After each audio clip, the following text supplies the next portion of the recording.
খেলা দেখতে চলে আসলাম বাংলাদেশ বনাম জিম্বাবুয়ের ট্যুর 2025 সিলেট ইন্টারন্যাশনাল স্টেডিয়াম। আকাশটা আজকে মেঘাচ্ছন্ন।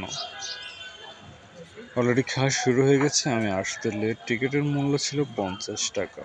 চলে আসুন সিলেট জেলা স্টেডিয়াম। একসাথে খেলাও দেখা হবে, ট্যুরও হবে। একের ভিতর অনেকগুলো প্যাকেজ থাকবে। মোটামুটি সুন্দর জায়গা। এই দেখুন খেলা শুরু হয়ে গেছে। বাংলাদেশ ব্যাটিং করতেছে। এখানে হলো বাংলাদেশের ডেস্ক। ফ্যানের বাতাস খাচ্ছে খেলোয়াড়রা।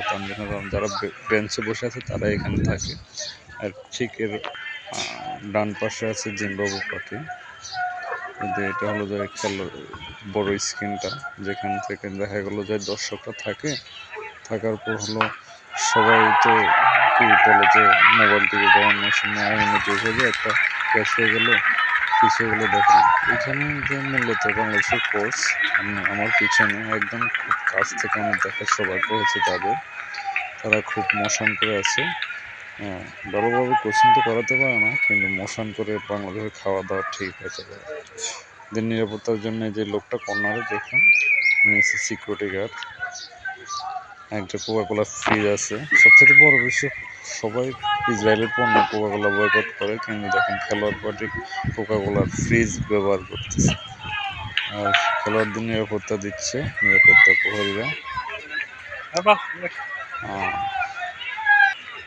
সবচেয়ে মজার বিষয় হলো এই যে তানজিম হাসান তামিম, এত স্মার্ট। লুকিংটা দেখেন কি সুন্দর, চিকনা চাকনা, দাড়িটা আছে মাশাআল্লাহ হেপি।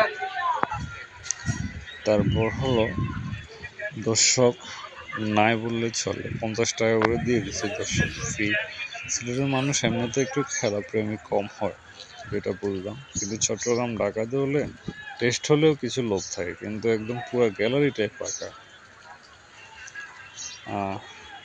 এরা এই যে একজন দুজন লোক থাকে, এরা হলো যে ভলান্টিয়ার পার্টি। যখন কোনো দর্শক মাঠে ঢুকে যায় খেলোয়াড়দেরকে দেখার জন্য বা ওদের সাক্ষাতের জন্য বা এক প্রকার ভাইরালের জন্য, তখন এরা ধরে নিয়ে আসে আর কি।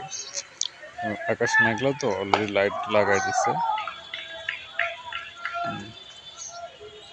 আর হলো আমি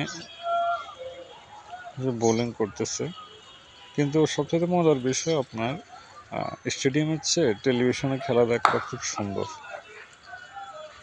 আমার কাছে মনে হয় কি। একদম সুন্দর করে ভয়েসগুলো শোনা যায়, কথাগুলো শোনা যায়, বোঝা যায়। কিন্তু স্টেডিয়াম আসলে আর একটা হলো যে অভিজ্ঞতার প্রকাশ পায়, অভিজ্ঞতাটা হয়।